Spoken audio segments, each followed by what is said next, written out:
Hacı, aləm meyarı bu barədə nə deyə bilər? Ailə meyarı, yəni bu mənada ailədə meyar, ailə kimi yaşamaq, xoşbəxt yaşamaq, ailəni düzgün idarə etməyin meyarı nədir? Baxın, təəssüflər olsun ki, bu günlərim biz ailədə olan meyarları düzgün təyin edə bilmirik. İnsan evlənmədən öncə, insan ailə həyatı qurmadan öncə ailənin meyarını təyin etməlidir. Hansı meyara əsasən mən ailə qurmalıyam? Bəziləri bunu səhv anlayıb düzgün meyarla ailə qurmur və xoşbəxt olmur. Xanımını xoşbəxt edə bilmir, övladlarını xoşbəxt edə bilmir. Və bu problemlərin də dediyim kimi səbəbləri bir kişinin öz ailəsini xoşbəxt edə bilməməsinin səbəbi onun ailəyə yanaşması, o meyarı düzgün tutmayıb. İnsan, nə qədər insan var,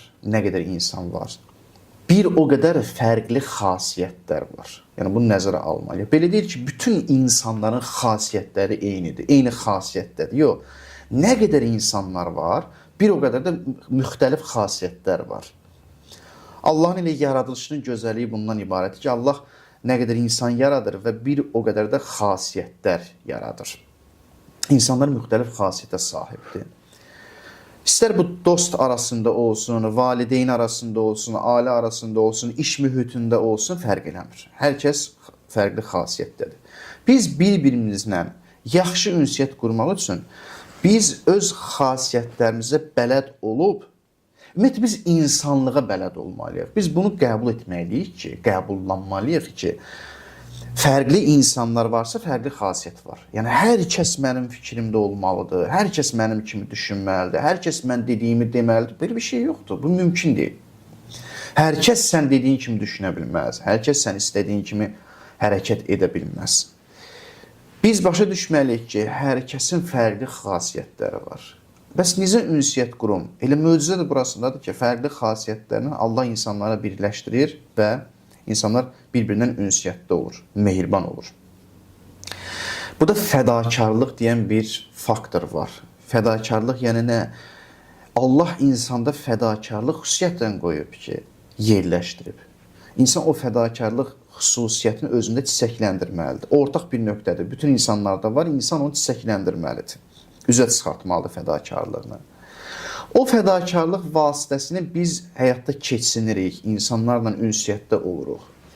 Yəni, qarşı tərəfin xasiyyəti xoşuma gəlmir, fədakarlıq elə, qəbullan. Yəni, səbr elə, səbrli yanaş, tolerant yanaş. Qarşı tərəfin fikri xoşuma gəlmir, səbrli olmalısan. Bəs elə fədakarlıq nədir? Fədakarlıq budur ki, onun xasiyyətinə bələd olduqdan sonra özünü fəda etməlisən. Yəni, öz istəyini onda fəda etməlisən. Və həm də o, hər iki tərəf fədakar olduğu təqdirdə bir-birindən mehriban olacaq. Çünki mən qarşı tərəfdə olan şəxs mənim üçün mühümdür, mən yox. Ona görə İslam gəlir, insanın o mənəmsiliyini, ənaniyyət, ərəbcə belə deyirlər də, ənaniyyət, mənəmsiliyini aradan aparır ki, düzdür sən fərqli xasiyyətdəsən, o da fərqli xasiyyətdədir. Amma mənəmsiliyi qoy qırağa, mənəmsiliyi kənara qoyduqda onun xasiyyətinə görə öz xasiyyətini fəda elə. Yəni, səbirli ol, o da insandır. Hər şey sən istədiyin kimi olmalı. Yəni, belə bir şey mümkün deyil. Və ailədə məsələ budur. Ailə bir-birinə fədakar olmalıdır. Xanım öz həyat yoldaşına, kişi xanıma qarşı fədakar olmalıdır. Bir-birlərini anlamalıdır. Xanım nəsə istəyə bilər, başa düşməlidir ki, bu xanım da onun fikri mənimlə 100% eyni olmamalıdır.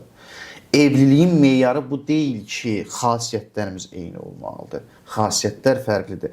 Bəzən bir gənc gedir, xanım axtarır özü üçün, qane olmur. Niyə? Deyir ki, mənim xasiyyətimə uyğun deyil. Heç kim sənin xasiyyətinə uyğun olmayacaq.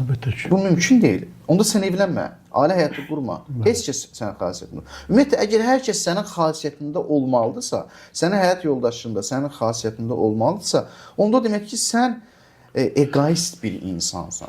Mənəmçiliyin var sənin. Sən elə istəyirsən ki, öz mənafeyini güdürsən. Sən onda ailə həyatı heç qurma, ailə həyatı qura bilməyəcəksən. Və elə səadətin yolu da budur da. Hədis nə deyir? Peyğəmbərimiz deyir ki, mən təzəvvəcə, deyir, kim evlənsə, fəqət u'tiyə nisfu saadə. Deyir, kim evlənsə ona xoşbəxtliyin yarısı nəsib olar. Xoşbəxtliyin yarısı verilir. Yəni xoşbəxtliyin yarısı bu ailədən keçirinə öz mənəmçiliyi kənara qoymaqla. Mənəmçiliyi kənara qoymasan əlbəttə xoşbəxtlik almayacaq. İbadət etmək istəyirəm. İbadətin sən həqiqətinə varmırsan. Ailə o qədər mühümdür ki, ibadətin həqiqətinə varmağa insana kömək edir. İnsana anladır.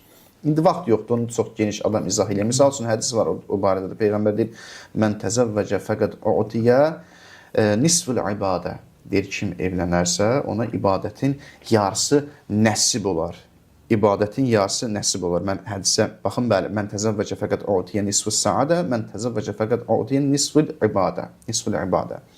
Bəli, ona ibadətin yarısı nəsib olar. Yəni ibadətin o gözəlliyi yarısı sənə nəsib olar. Ailə bu qədər insana kömək edir. Odur. Ailədə mühüm məsələ, ailədə olan meyar fədakarlıq etməkdir, fədakar olmalıdır. İnsan öz mənəmçiliyinə yenməlidir, yoxsa eyni xasiyyətdə olmaq bu doğru meyar deyil. Bəli.